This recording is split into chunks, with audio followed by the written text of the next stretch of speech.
one tick. It's just going to live streaming.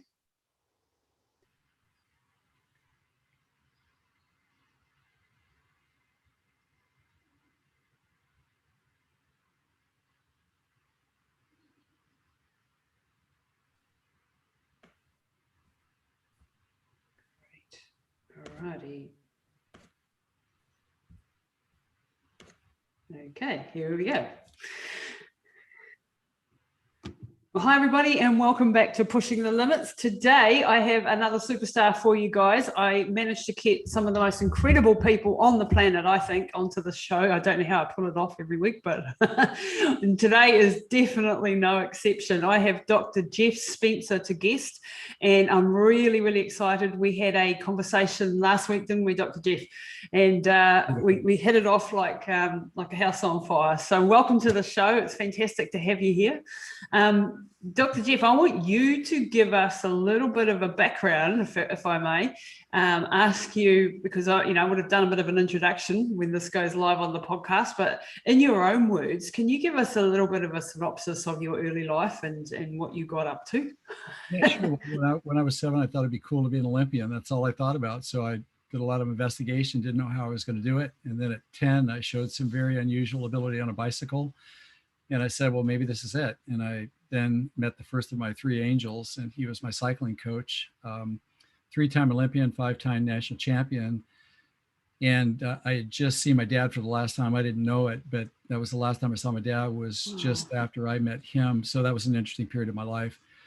And so the angel showed up just right on time. And he just said, well, you want to be an Olympian, so here's what we're going to do. You're going to tag along with me, and I'm going to train as if I'm going to be an Olympian, because I would like to be an Olympian a couple of more times. And you follow me, and you join, and you listen to the conversations that you're around, so you really understand what it's going to take.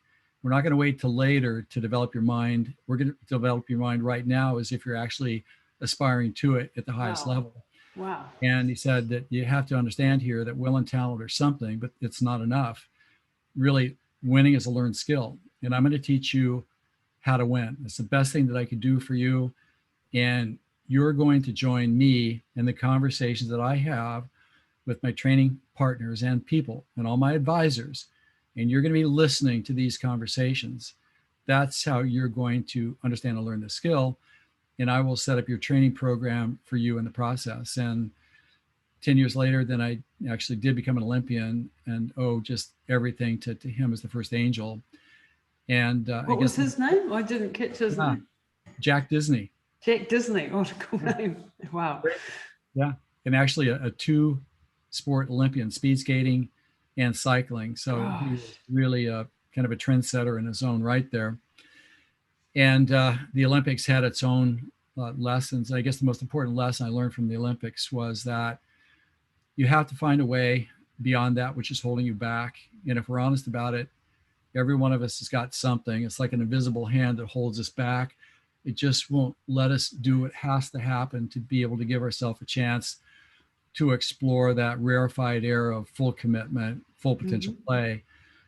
And I can honestly say that I did experience what full potential is like. And it's probably the most euphoric experience in all of the human experience possibilities there.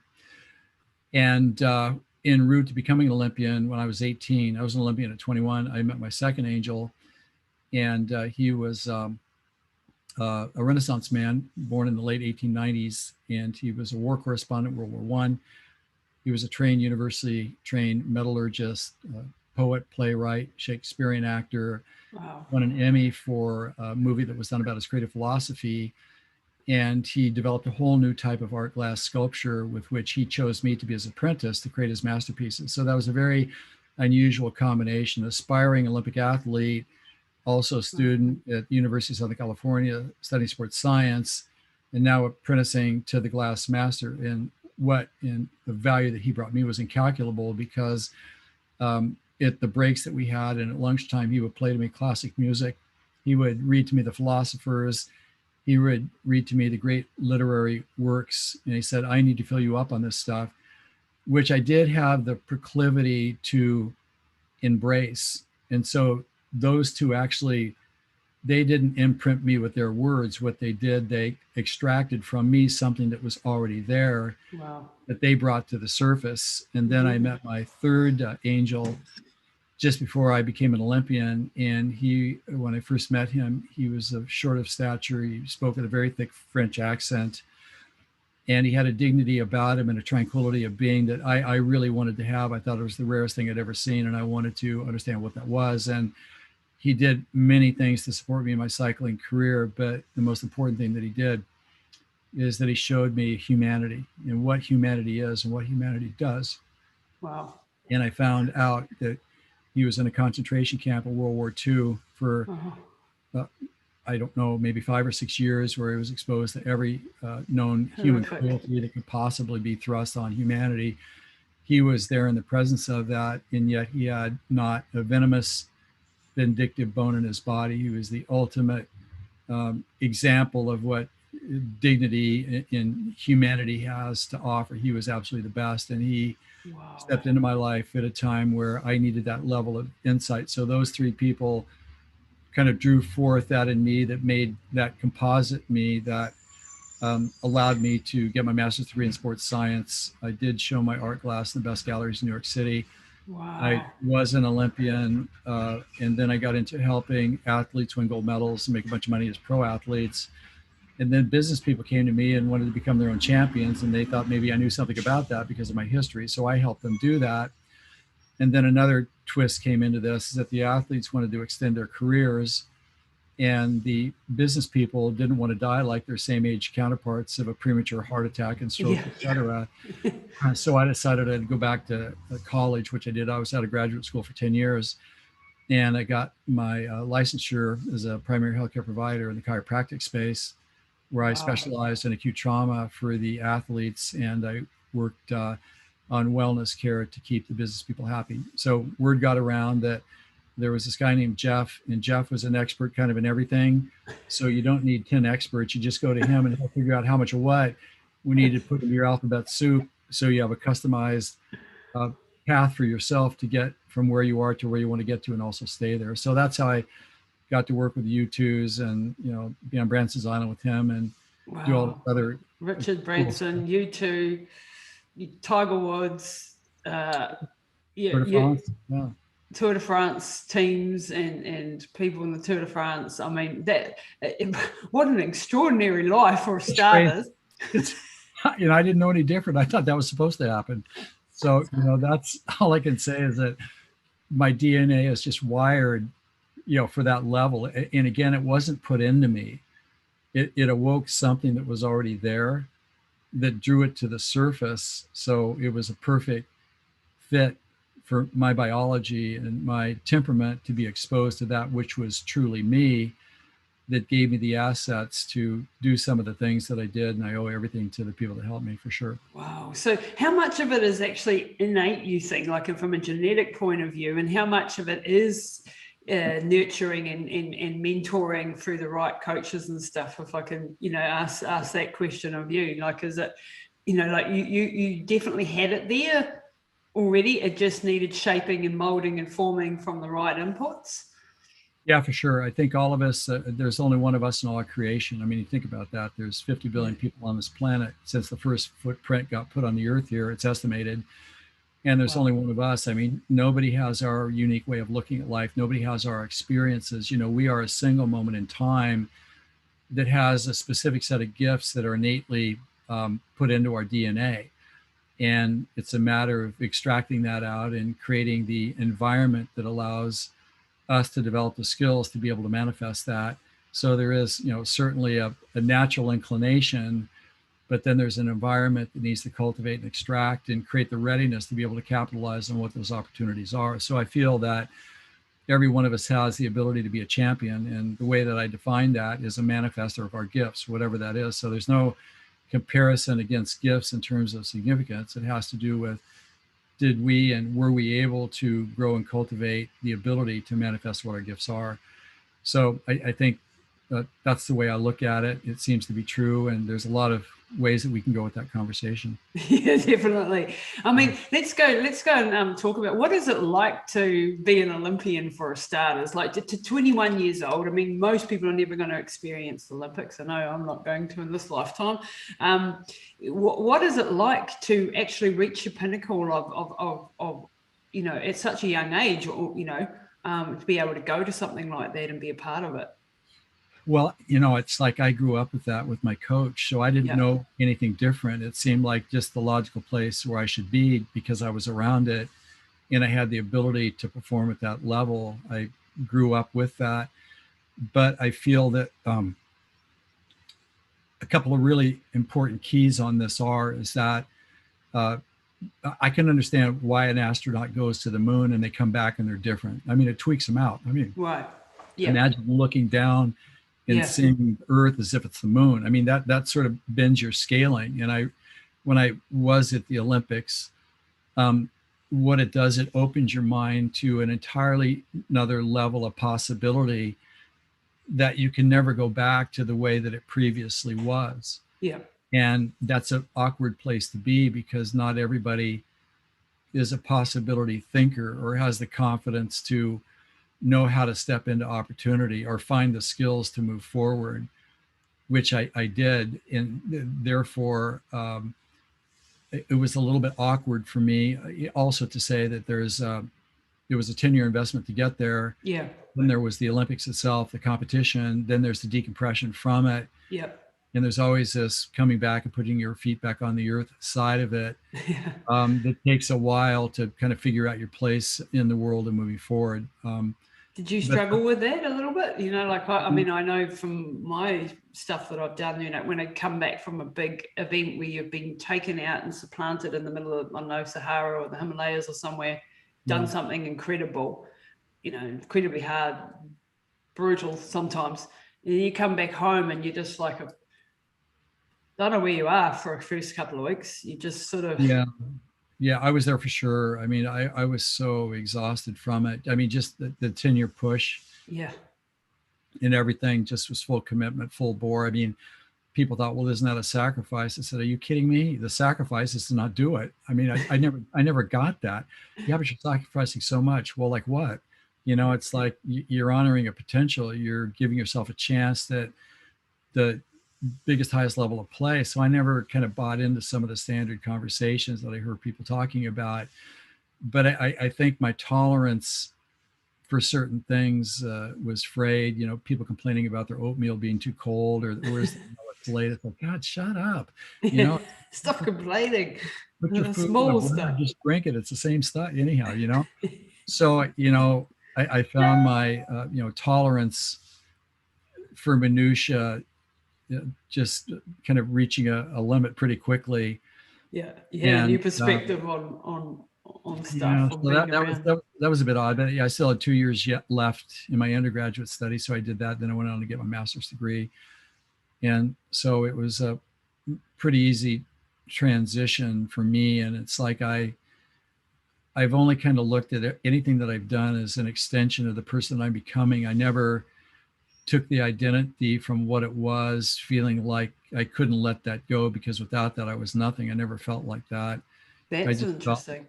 I just never felt like that. I always felt like, we had these things that were called to explore, and that if we are faithful to that, I've always found that at a certain point in time, something replaces what was previously there, where another chapter starts to manifest itself. And wow, I love that. I'd like to unpack that a little, because that is something that I did struggle with when I got to the end of my athletic career, and I know a lot of athletes do that. They like, oh, I'm nobody anymore because I can't do what I did, and I can't, and life is opening up a new possibility, and you really have to step into that possibility and stop lamenting what you were and embrace what you're becoming. And I've seen quite a few athletes, especially in the space that I'm in, where they should have quit a while ago and they haven't, because what else do I do?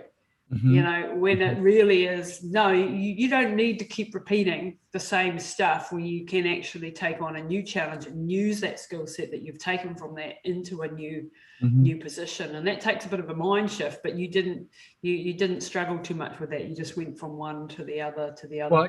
Well, what was happening is that, quite honestly, it's like I felt that I was, again, when I was training for the Olympics, I was also a student, and I was also heavily into the art world. And I felt like all of those things that I was doing simultaneously helped the other one, in a sense that, like, for example, I helped an athlete make the Olympic team last year, and it was between him and three other guys that were all equal. And I said, well, there's not more that you can do training wise without the risk of getting sick or overtrained. Yeah. Yep. And I said, you can't do that. So we have to find another percentage somewhere else that will make up for the training that you cannot place yourself at risk for anymore. And I said, well, you told me that, between the ages of 0 and 10, you played the violin.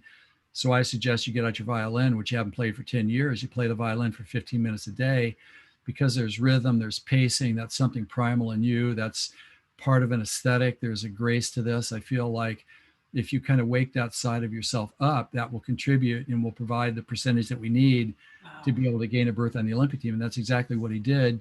And that's the reason why he got on an Olympic team. Wow. So I felt that, if you're number one, if you maxed out in one end. We have our human nature has two mentalities. It's got a human mindset that's our natural tendencies, our natural being. And then we have the champion's mind, which is that other side of us that's interested in excellence, et cetera, where our human nature, human mindset is all about survival.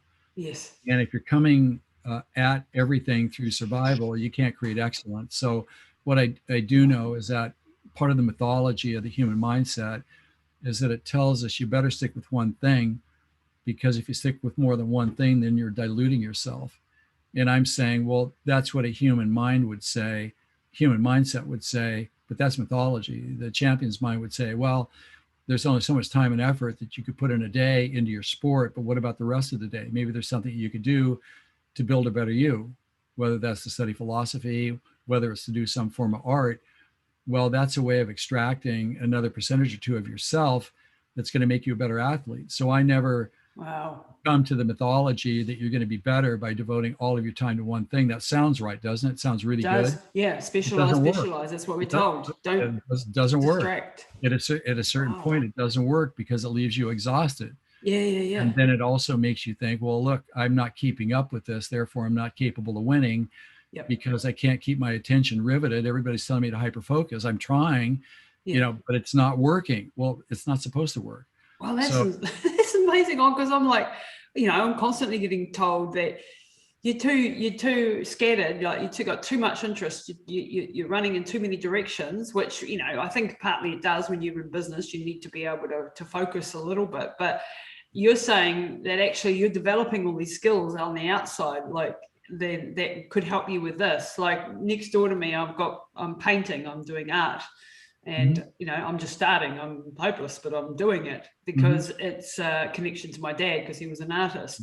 But that's training another part of my brain, is what you're saying, and that could help release more potentials on this side of the game, which I believe. Yeah, what we're also saying about the question about the athlete that's lost after their career is over. And so for me, it's like, while you're an athlete, you could be doing all sorts of other things that are going to make you a better athlete, but they're also preparing you for next as well. Yes. So you're not dependent upon one thing that your identity is tied to. Brilliant. And I feel like most people can't handle that because their human mindset tells them differently. It's saying you're diluting yourself. And just imagine how good you'd be if you spent all your time in one chosen area. Well, that's not true. Yeah. I know that not to be true because there are compartments of the brain that only have so much energy.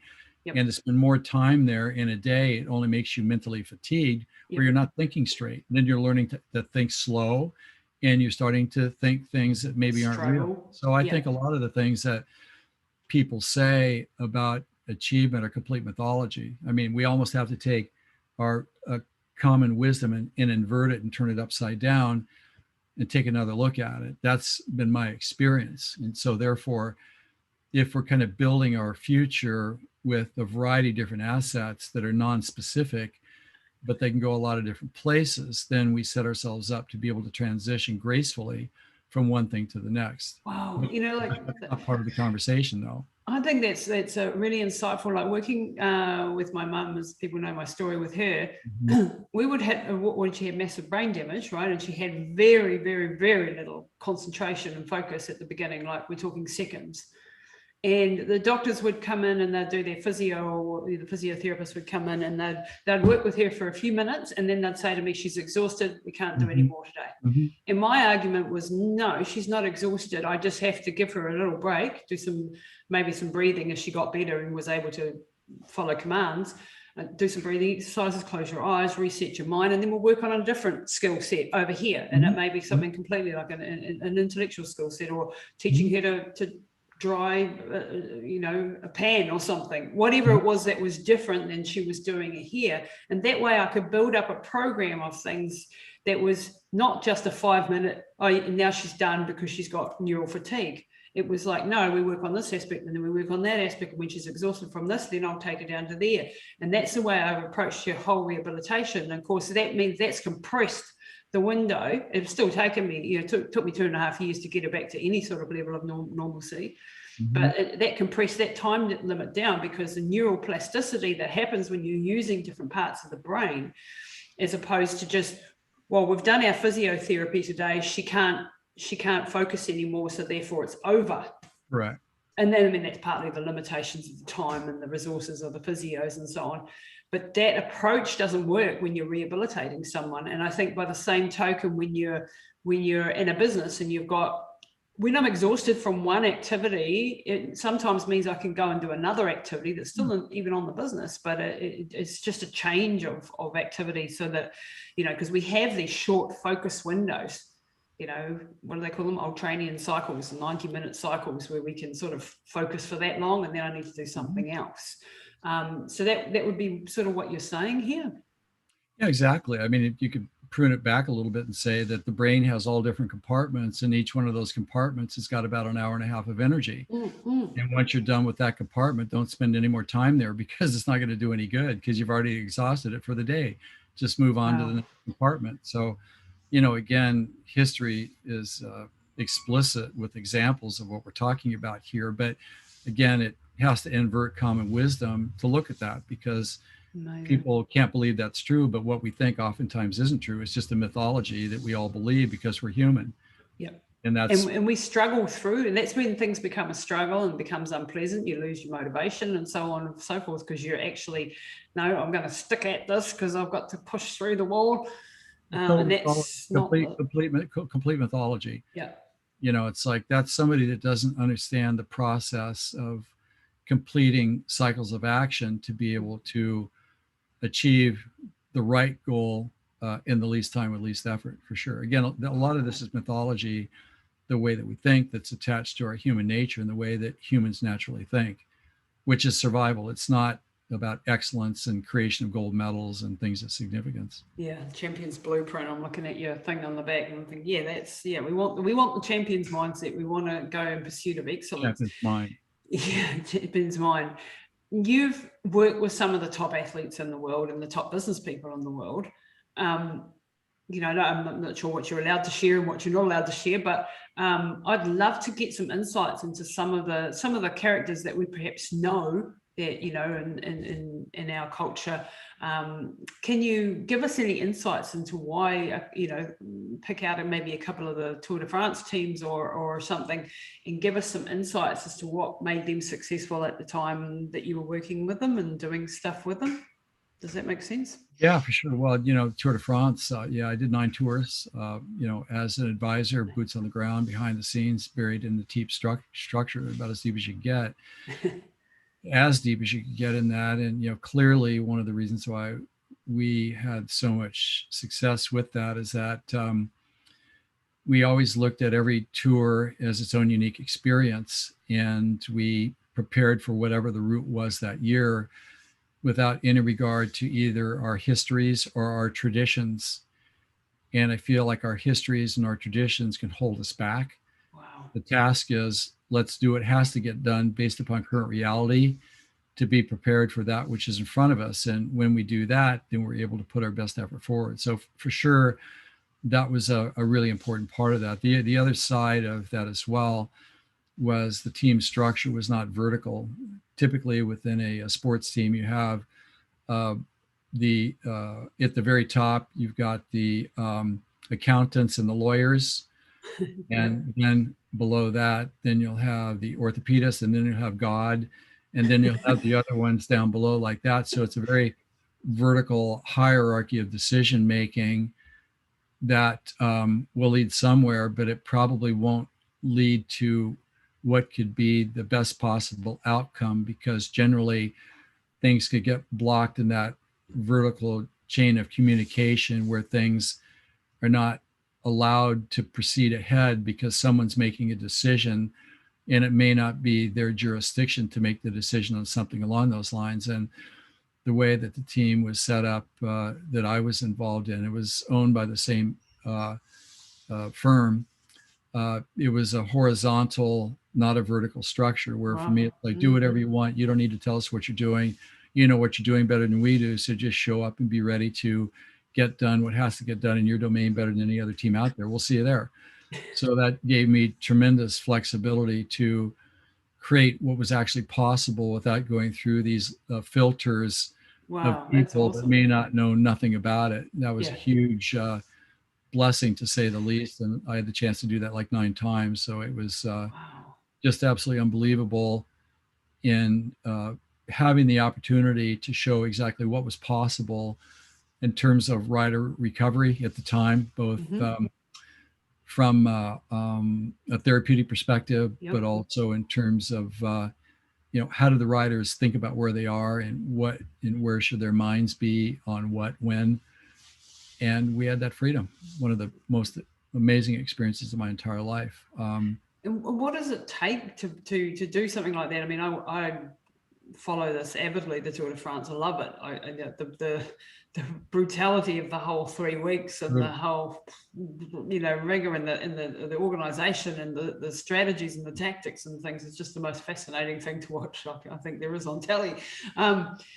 Tell us, what is it like to be a cyclist at that level? What sort of things are they going through, and how do they overcome because you've got a long period of time to have lots of doubts and imposter syndromes and, all the things that can go wrong within the tour. And then you've got all the pressure of media, you've got all these things coming at you at 100 miles an hour. Plus you've got the fact that you're in a, one race after the other season. How do they not get exhausted and burnt out and broken within months, these guys? Well, that's a strategic decision that has to be created and maintained based upon the personalized needs of the riders themselves. And it has to be managed correctly, which is the trick. The tour, I call it's the ultimate life clinic, because what you're going to experience in 23 days is probably everything that you're going to experience in a lifetime. That's my experience with it. Yeah. And the deal is with the tour is that you got to show up and you got to put your clothes on, rain or shine, sleet or snow. You're going to be on the bike fulfilling your duty, whatever that is. And if you're sick or whether you're injured, considerations have to get made. But the most important thing is that we find the best way through whatever our personal circumstances are to be of the highest service to the team itself.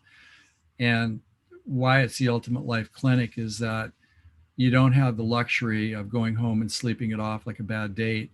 You're stuck, you're there for a month, and you better find a way out of it, because the team's counting on you to find a way out of it.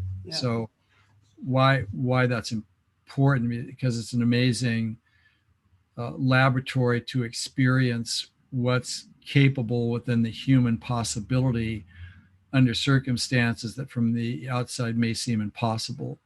But there's always a way to address it. If you're agile enough, you know how to read the terrain, the personalized needs of the person, and you know how to access it, and you know what to do to be able to foster the mental ability to stay in the game when it gets tough, and the ability to physically recover. It's so difficult. It puts your mind and your body at the extreme limits. I mean, just imagine, consuming 10,000 calories a day and you're still losing weight. Just imagine that, or you're climbing 30,000 vertical feet like in one day, and it may take you 100 miles to get to the bottom of the last climb. I mean, that's really what this is like. So it takes a different type of brain to show up and expose yourself to that, like day in and day out. But yeah, I feel like we can learn a lot from this experience. I mean, quite honestly, people give up mentally long before they physically have to quit anything. And you know, as Lance said, he said that pain is temporary and quitting is forever.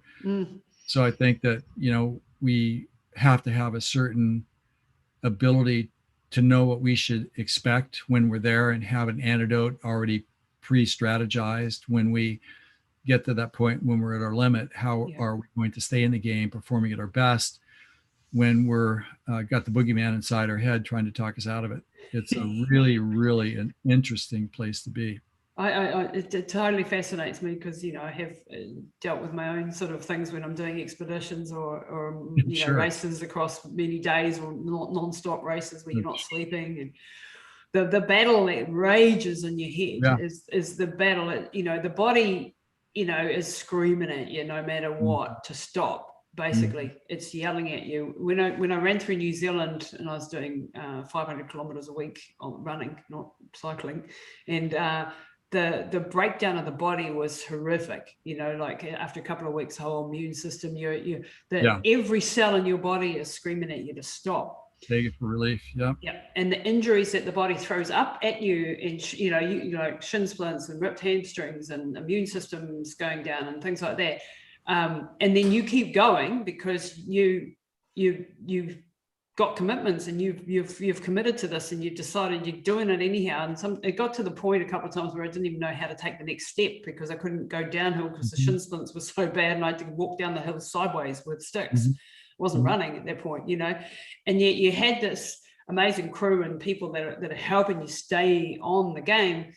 And then seeing the body go to rock bottom and then coming up the other side, like at the end of the 42 days that I was out there, I was actually stronger at the end than I was after 2 weeks. 2 weeks I was at absolute rock bottom. And I got stronger and stronger because it's almost like the body went, okay, she's not stopping, so we're gonna have to adapt here. And do you see that in the guys when they're doing this, that their body's actually chucking things at them? They're getting colds, they're getting, you know, sick, they're getting injuries, but if they keep going to a certain point, you know, we don't want to be advocating this in your general life, but when you're doing some big mission like that, to have that ability to go through that and then actually come out the other end. Did you see that a lot? At the end, they're actually stronger.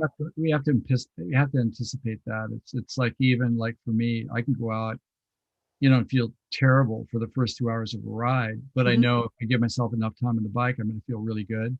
And eventually, once the plumbing gets working and everything starts to develop an efficiency and the body is working together as a single unit, then it becomes like effortless. So we kind of anticipate that for sure.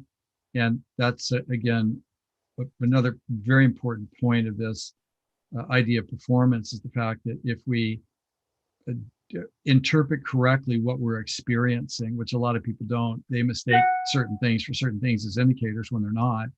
Another part of the mythology trick that our mind plays on is when we understand how to interpret what we're experiencing correctly, rather than the mythology or what human nature tells us to be, then we have a much higher probability of being able to transcend safely those things that we can transcend without putting our body at unnecessary risk.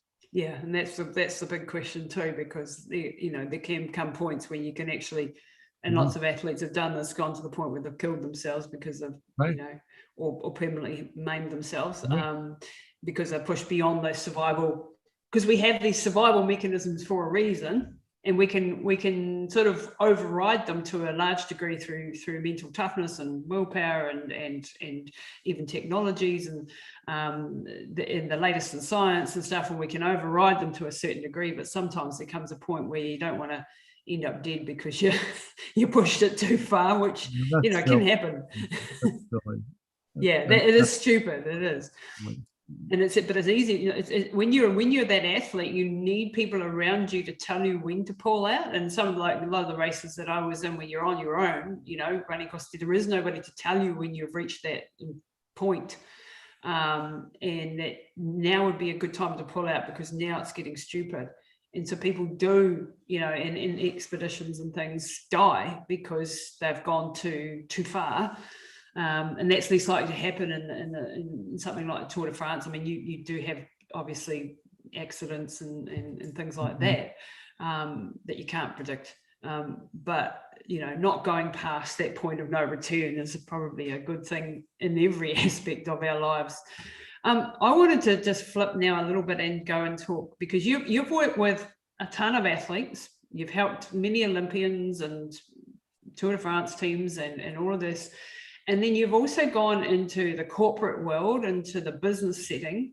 What were some of the learnings that you took from there over and across into the business and corporate worlds? Well, the mind's the mind, the body's the body. That doesn't change. And no matter where you are, whether it's locker room or boardroom, the games of performance are still the same. You know, you may have a different level of dress, one sweatsuit, another suit, but it's still the same mentally in a certain sense. And the actions that need to happen and the way that we approach things is relatively the same.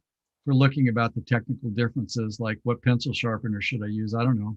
Ask a business coach and he'll tell you. But, you know, if we're talking about the human and how they show up, how you make decisions, how do you maintain leadership? How do you get allegiance from the team that you're following? How do you be confident in knowing that what you're saying is correct and true?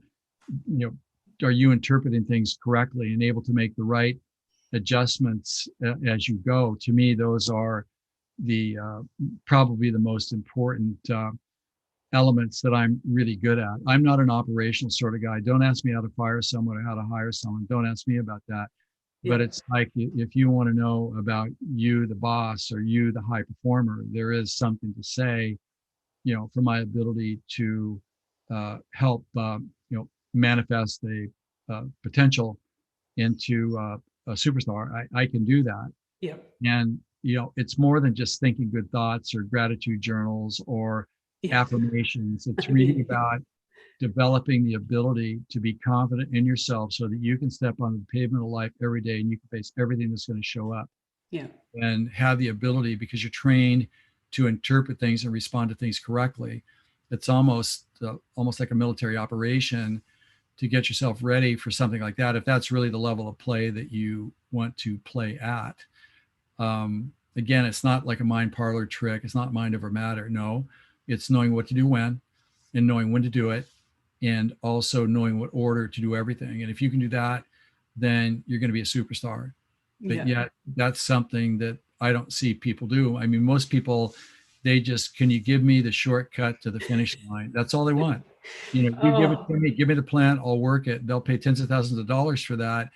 But the reality is, the faster you go in being unprepared and not having the readiness, the more risk that you incur, and the more likely that you will stall or take yourself out of the game. So in my model, there's like 3 steps to it. Number one, we have to get explicit clarity. Like, clarity is at the very first thing. Don't do anything until we're clear on 3 things. Number one, it's like, is this the right goal? It's not, is this the big, hairy, audacious goal? Is this a moonshot? Is this a smart goal? No, the question is this the right goal for you? That would be like the equivalent of the destination in a GPS. The second question is, well, where is my starting location in the GPS? Meaning that, what is my current state of readiness as a human? Because whatever that state of readiness is, taken as a whole, will be measured against every possible goal you could consider, and it will determine the time and the distance and the energy for you to get from where you are to where you want to get to. And once you know those 2 coordinates, and most people don't spend nearly enough time on knowing where they are, because they think it's insignificant, just give me the path to the finish line. Nope. Unless we program in the starting point accurately, then may be starting on the opposite side of the street. Therefore, we're off trajectory before we even get started. You do not want to do that. And then once we've kind of established the 2 points here, then we can draw a line between them, you know, and that's a gap between start and finish. And then we look at, okay, what does the trajectory now look like? And so the trajectory really is like two things. It's kind of that simple. The trajectory is made up of two different things. The first thing that we look at in the trajectory is we want to make sure that it has the right synchronicity and the right number of steps. Because if it has the right number of steps and we have the correct pacing, then we can get to where we want to get to like most efficiently. And a lot of people don't think about that. And the other thing is to have the fewest number of steps that will work together to create a synergy. Yep. And that synergy is what makes exponential play possible. Therefore, you have to make sure that you're choosing the right elements to make up whatever your system really is. Yeah. Because that then, creates that synergy that has to be there. And then the second thing, of course, is going to be the synchronization of the steps and the timing so that each of those happens appropriately in a well-timed manner. And that's how you do it. Because if things are in the wrong order, you can't get there. Mm-hmm. So I see it as specificity and the right order. And if you do those things, then it's only a matter of time before you get from where you are to where you want to get to. So these are the foundations of the principal foundations, if you like, for the roadmap to get to where you want to be without lots of detours. It should never be. Yeah, there are going to be detours, but those are better options that show up in the process of executing your current plan. And that's what all champions do. If there's a better way that reveals itself, well, then you always take the better way. Mm-hmm. But if you're lost because you didn't know where you started, because you didn't take the time to do that, or you chose the wrong destination that you thought was right, but when it really wasn't, mm-hmm. Or if you're not and don't have the ability to put things in the right order and you don't have the right elements, then you're basically lost. And so for me, that's where you start. And so once you have certainty in that side of the equation, then it's a matter of implementing the actual structure and the plan itself. And then you're adapting as you go and pulling friction out of the system, where eventually you get to a point where you've hit this trend line where you're moving, just kind of humming right along. Then you just weed the garden in front of it. Yeah. But most people, that's elusive to them. They don't know how to get there. They try harder. They get frustrated. They fire their team. They hire a whole new team. They come back. Then they think maybe the goal's wrong, so let's change the goal. There just isn't sort of any structure or organization from the start. So that's what I do with my clients. Yeah. Man. So you have a helicopter view over the person. You're right. Yeah. And when we talked about it, because hopefully going to be working with you, the helicopter view is not just like you can hire a consultant. It's like I've been in a meeting this morning where we're looking at one particular thing, of one technical aspect of one of the products and how to market that product and one thing. Nobody's got the overview. And when you're the actual person in the fight, so to speak, you're in the business and you're working on the business and you're doing all these, wearing different hats during the day, you lose sight of the forest for the trees sort of thing. And so you don't have, no matter how good you are, you really need someone with that helicopter view of every aspect of your life, not just your business life, but your whole life and the limitations of that life, because that's something that needs to be discussed too. Like, it's easy to shoot for the stars when you're a 20-year-old with no bloody limitations on family and requirements of you. You can make a startup and risk everything, and it's a bit different when you've got 4 kids and you're looking after elderly parents and you're responsible. Like, there are different limitations that each of us are facing. So having somebody with that overview picture, I can see as being pretty damn valuable. Yeah, well, again, it goes back to synergy. You want the simplest, fewest number of items that have to be in the system. You want to optimize them so they harmonize. That's the only way that exponential can happen. And then once we have that, then it's just the synchronicity of being able to have the right sequence of things in the right order to make things happen. And most people just don't see that. And that, I think that does go back to 3 types of advisors. You have the coach, like when I work with you too, Bono had his voice coach, the Edge had his guitar stringer, but they didn't know about the rest of his life. Mm-hmm. Therefore, there was a big part missing in the decision making. And then you have maybe somebody that is a mentor that's maybe one or two steps ahead of you, that can hold your hand down the next two steps that you're not at quite yet. But then there's the corner man that's overseeing everything that's happening, like in real time, like Rocky had Mickey in his corner. Then in real time was watching his back while Rocky was in the ring, and he was telling Rocky what to do in real time to be able to win the battle, to come out and be perennial world champion of the world. So in my opinion, that the cornerman type is the rarest of all species. That is the integrator of all the parts into a harmonious system that makes exponential possible. Yeah, and it's actually in real time being able to yes. Because you're in the middle of the fight and you can't see things coming at you, whereas hopefully someone who's knows you inside out, knows your whole situation, can see things coming at you or give you the right pointers. And that is I think all of us wish for that. Very few of us have that level of somebody in their corner. That corner man, I love that corner man analogy, if you like, is a really good one.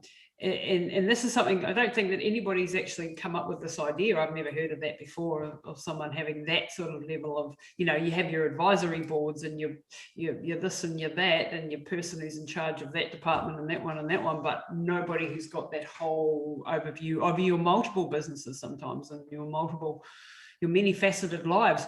And I find it really funny that lots of people, like when I get asked, what do I do? It's like, how do I answer that, man? There's so many things I can tell you. How long have you got? And people, want a simple one-word answer. Oh, I'm a teacher, or I'm a policeman, or I'm a whatever. But actually, none of us are single-faceted like that. Even if we have a profession, there's more to us, and somebody needs to actually recognize that all the pieces of the diamond that you are, with the many facets, if you like. Does that make sense?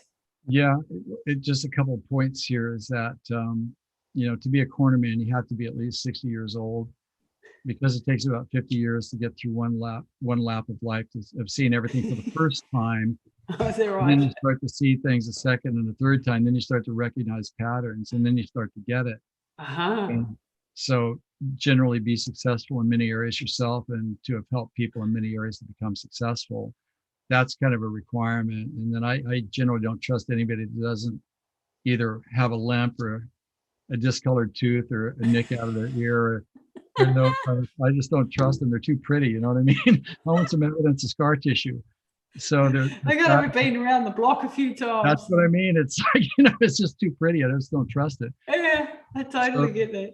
So there's got to be that element of it as well, because, if you want technical advice, and you can get something from your friends, but, I wouldn't suggest your friends being a good source of helping you identify what the blocks really are and helping you see the true path forward. To me, the highest level is the cornerman that's looking down in your entire universe, that can see everything because they've been in the game long enough to see how all the parts interact, and they can meet you where you are, but also kind of encourage you to go for a level higher that you're probably capable of pursuing or achieving, but you don't just believe that yet. So those are some of the things that I think are essential in the cornerman side of things. Yeah, that's a beautiful analogy, and what a good attitude towards because in society we have this terrible, what I really against is ageism, where you get like you're above 40 even, or 50 certainly, you start to you're past it, you don't have, and you're no longer relevant, you don't know about the latest technologies, therefore you have no value. And like, this is just like,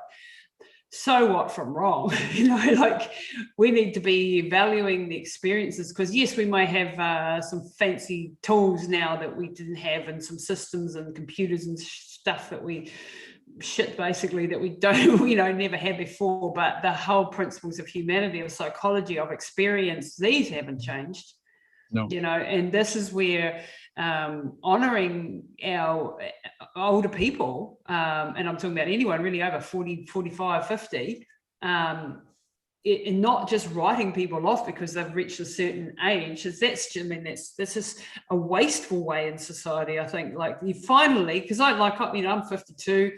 I finally feel like I get some of the shit now that I just didn't get, when I was 30. And yes, I had already had some experiences, and I could have helped a 20-year-old maybe, but and so you're constantly, especially when you have a growth mindset and you're constantly learning and developing, and you can, like you say, like when I'm working with clients, I can see 10 steps ahead of where they're at. And the job I have as a coach, and what I'm still learning, is to give them the next piece without overwhelming them with the total thing, because that's what I'm, tend to do sometimes, is just overwhelm you, or like, here you are, I can fix you, like do this, and this, but they're not at that level to take that on.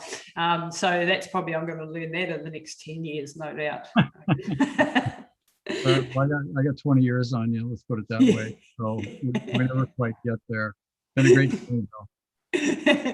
Now, I want to talk about a little bit. You were at the height of your game with the corporate and the working with athletes and corporate and your business and so on. And then you decided to do something pretty damn radical in your private life and adopt a child. Can you go into that story a little bit? Yeah, I can. It was, so when I was 58, we adopted a 10-year-old from Colombia, and high risk, of course, because I was at the height of my career, and she spoke no English. We didn't speak Spanish. She had no school. Imagine coming to America with no school at 10, PTSD and ADHD from severe malnutrition, getting beat up, and all the other physical abuses and mental abuses that you can imagine, parasitic ridden body, severe malnutrition for 10 years. So it was, should we say, I recognized early that I needed to reduce my workload by 90% along with my income overnight to be her father.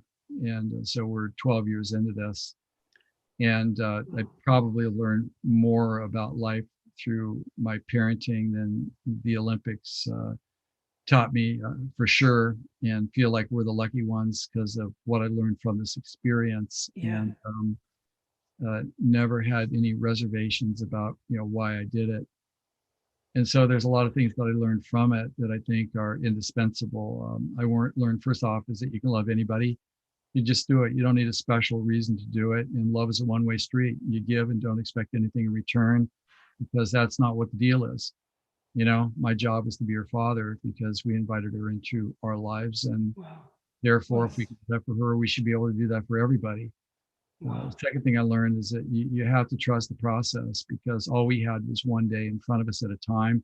It was so difficult because she was difficult, not because she asked for it, but because she had a life imposed on her that she didn't ask for. And that level of cruelty does change a person. It creates a lot of hurt in a lot of different areas. And you have to trust the process, because sometimes you don't have a clear view or vision of the way out. Therefore, you do what you have to do to stay in the game and cultivate and show up and do whatever has to go right at that moment in time, regardless of what it is. Whatever it took for me to pay, whatever it took to deal with what had to go right at that moment in time, I did it. I never tried to hold on to something that I may need for later, trying to dose it out over time. I didn't have a Lucky's rabbit foot that I put something into or invested in. It wasn't like that. I had to implicitly trust the process, which I did. And I also learned that there's always enough energy to do anything on behalf of another person. Where energy gets tough is when everything's all in your disappointment because you're not getting what you want, is that the world revolves around the king or the queen. And if the queen or king doesn't get what they want, then they throw a tantrum about it or feel frustrated because they didn't get what they wanted. I mean, it's like, if you want to fast track to losing energy, just be completely in self-interest. That was not a prescription that worked at all. That had to be thrown out like immediately. And I would say along that lines too, is that you always hold space for a miracle. You never discount the possibility of a miracle. Wow. We never did. And we did have several miracles along the way. The fact that she graduated from college last weekend, where nobody in her family ever graduated from elementary school. Congrats. I mean, it was its own, miracle. I mean, for sure, to pay witness to that after 12 years. And Wow. I guess the kind of last most important thing is that the most important decision you can make any day, every day, is how you're going to show up. Because if people had showed up differently for my daughter, she wouldn't have the scars that she has that may last her a lifetime that she didn't ask for. I feel that we need to ask that question of ourselves, like, who do we want to be for the people that we're going to be encountering today? Do we want to be the example of what humans are capable of in terms of tolerance, in terms of for rightfulness, in terms of trust, in terms of nobility, in terms of honor? Well, I think that we should be, personally, because it helps other people and it's good therapy for ourselves. So while we're working our own lives out personally, let's show up and let's be the best possible person that we can be for others. And I can say quite honestly that I have a certain level of invincibility right now. Like nothing can hurt me I haven't already been exposed to because of this experience. So if I need to sleep in a cot for the rest of my life in a corner, I can do that because I know that how I feel about me, how I feel about life has nothing to do with the other stuff. It has to do with how I show up and what I do and what my conviction is. And I wouldn't trade that basically for anything. And it took a lot of time and effort. And I'll also say that my wife cried every day for 9 years and 10 months. It was so difficult. Every day she cried her eyes out. It was so difficult. But and how, and yet there was no time when you regretted the decision to take this child in and to provide a home and to do, even though like it cost you dearly, marriage wise, financial, your wife's doesn't matter. Life doesn't matter. No, because at the end of the game, we're responsible for our scorecard. Yeah. And the scorecard has to be settled in some way, shape, or form. And to me, it's not about the stuff, it's about the you and what did you do with your time and your talents. That's the scorecard, like in my opinion. And so you were willing to put the hard yards, the long. That's how I made an Olympic team. That's how I did all this other stuff. I mean, it kind of chose me. I didn't choose it. So then again, I guess one thing I'll say about this as well is that,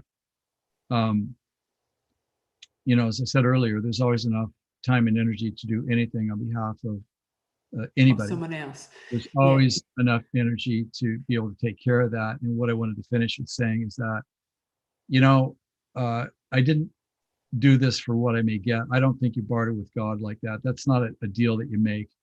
I think you decide if you're going to show up, you show up and you get it done correctly the first time. You show up with honor and dignity and you just do it. You do it willingly with a lot of love. It's the way you do it. And I always kind of felt like, well, maybe there's a faster, bigger, better that God can show me the path to next for myself on the other side of this. No expectations, no demands, no contracts about this. But I always kind of felt that that was maybe an applied way of kind of looking at this. I never thought that it would be anything different than that, but it wasn't a contingency for me. I showed up and I knew what I had to do. That's what Olympians do. Yeah. You show up and you do what you got to do when you got to do it. Yep.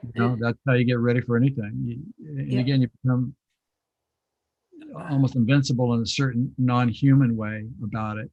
Not because you put your own pipe, but you just know that there's nothing out there in the human dimension that could take you out of the game, or if it does, it's not that big of a deal because you're not attached to that as your identity. Your identity is what you did with what you had. Yeah. So again, lucky us. Yeah, and this is like, and I see that whole mentality. Obviously, that came partly from your second angel that you talked about at the beginning, who had obviously been through hell and taught you what it is to be a really strong, amazing human being for other people, and to have that honor and that nobility and that ability to rise above. And what I find amazing on that story is that it is all about self-sacrifice, without wanting anything in return and without knowing the outcome. When I was working with Mum on her journey, people were like, but the prognosis is bad. Like there is no hope for her. There is no chance that you will get her back. And I was just like, well, the alternative is death. So that for me is, why would I not chuck everything at it? Why would I not take the tiny little chance that I'm trying to create for her, to give her that chance to come and to go all in? It's about going all in on the thing that you're doing. And that means not measuring every damn week. Like, is she okay now? No, she's not okay. And she's not okay after a year and after 2 years. And your daughter obviously would take, an entire life to unpack everything that she's been through. But you've gotten to this level, and you celebrate hopefully the wins, like graduating last week. I mean, what a fantastic thing to have achieved. And then you've got to really integrate those. Yeah, well, thanks. I mean, I think you just have to when you walk off the field, you got to know that you played the best game possible. Yeah. And whatever happens as a result of that, you just have to be willing to accept whatever that is. But it's like, I don't want to leave the playing field feeling as if I withheld something out of fear. It's like in the Karate Kid 2, the movie, when the little kid had his leg almost broken, and the master said, you don't need to go back in there and prove anything. And he said, look, I don't want to leave scared. So he went back out and he finished the game. I just feel that, at the end of the day, you've got to be put it all out there. But you have to be fearless in a certain sense, be able to risk it all, but you're not risking all. You're maintaining self-belief and feeling like you showed up with dignity and you did your part in the human drama. I mean, we all have to leave with something. You're not going to leave with the stuff. No. Because the stuff's not going with you. It's about, to me, what you do with your time and effort. And I feel like that's a really honorable battle to fight. Because again, stop relying on the stuff that you think that you need, because you don't need what you think that you need, honestly. You kind of need to get rid of all the stuff that you think that you need to realize that you're pretty self-contained and there's a lot that you can do. And it's like, I never forgot who I was in the middle of some really deep and difficult moments. I remembered who I was in that process, and that's what got me through it. Wow, that's just resilience pure. And I just love that you just went all in and fought for someone that couldn't fight for themselves, Well, that's part of our job. In my opinion, that's part of what it is, and we're all called to something. Yeah.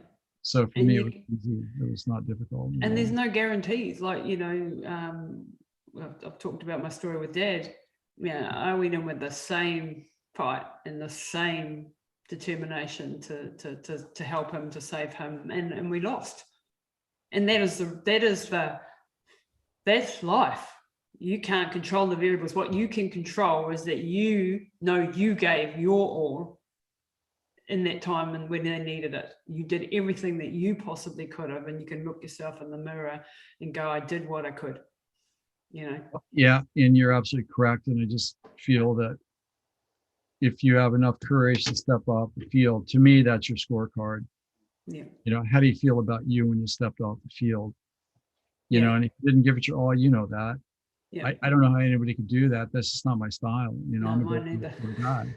I'm just a gold medal sort of a guy. It's like, I don't want to do a bronze medal performance. Just the way it is. So you thanks give it again everything. For the conversation. It has been fantastic. So Jeff, where can people find you? And you do a lot of coaching with amazing people. I'm hopefully going to benefit from that and as well. But where can people reach out to you and find you and learn about what you do? Well, thank you. There's kind of two places. If you'd like to get some information on some of the models I use, etc., just a website, www.beforeyouwin.com, BEFORYOU WIN.com, beforeyouwin.com.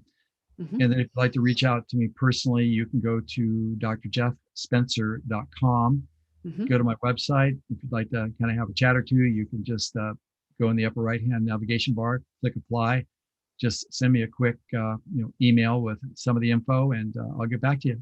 Yeah, that sounds absolutely brilliant, because you're a gold personality. Dr. Jeff, thank you so much for your time today. I really, really appreciate it.